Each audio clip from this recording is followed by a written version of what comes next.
Hi, it's Karen from hippofrogdesigns.co.uk. Welcome to today's top tips, tricks and techniques from my craft desk. In this video, I'm sharing my tips for working with stripes. Stripe projects are a great way of using up those pieces of cardstock or DSP that you have lying around. They also don't use much product. Today's project is this card from my recent Introduction to In-Colour class. It uses all 5 of the new colours. I love stripe projects as you can be very precise or completely random and make it up as you go along. My first tip for stripe projects would be to pre-cut some strips to the width you need. I tend to use 1.5 centimetre or 2 centimetre wide strips for my projects, but you can use what works best for you, including strips that are different widths or different lengths. These are from 6x6 DSP. You don't need many strips for a project either. My next tip would be to always use wet glue for these projects. Wet glue, like multi-purpose liquid glue, is great. It gives you a bit of wriggle room if something isn't quite right. Another tip is to always stick your strips onto a separate sheet of card or paper. This saves you time and allows you to easily cut off any overhang. If you're working on a project like this one, start with the center strip and work outwards from the center. You can also work from one side across to the other. This ensures the strips are butted up to each other properly.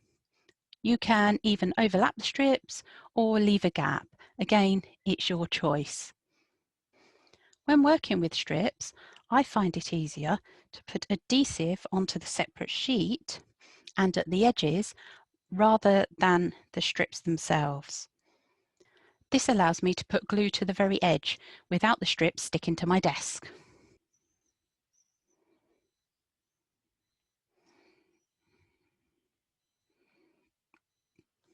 Strip 1 in the centre. Pop the next one on.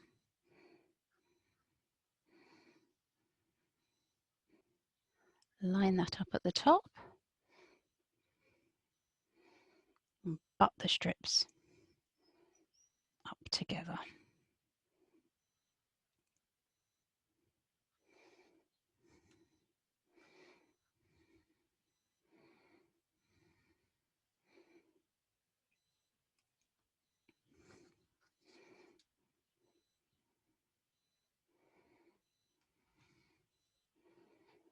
And just keep going until you've put all of your strips on.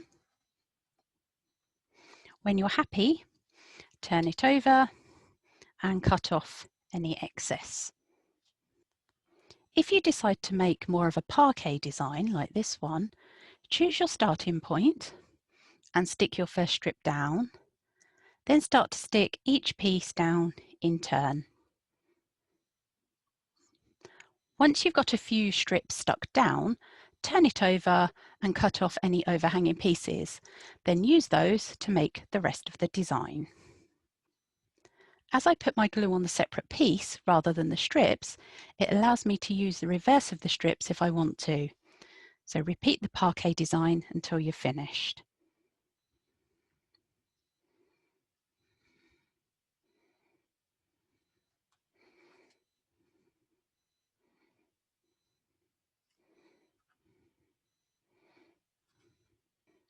And my final piece.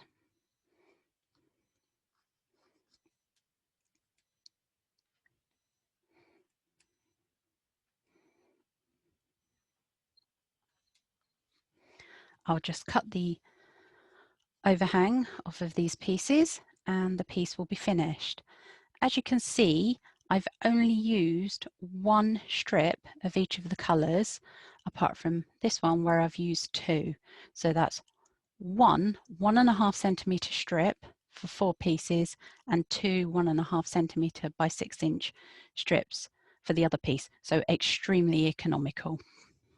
Now I've cut off my overhang. This can then be used on this project here. I can add any ribbon, any embellishments, any sentiment that I need. So really quick and easy to do and doesn't use much product. There are so many different ways of making stripe or offcuts projects. Here are a few more of mine.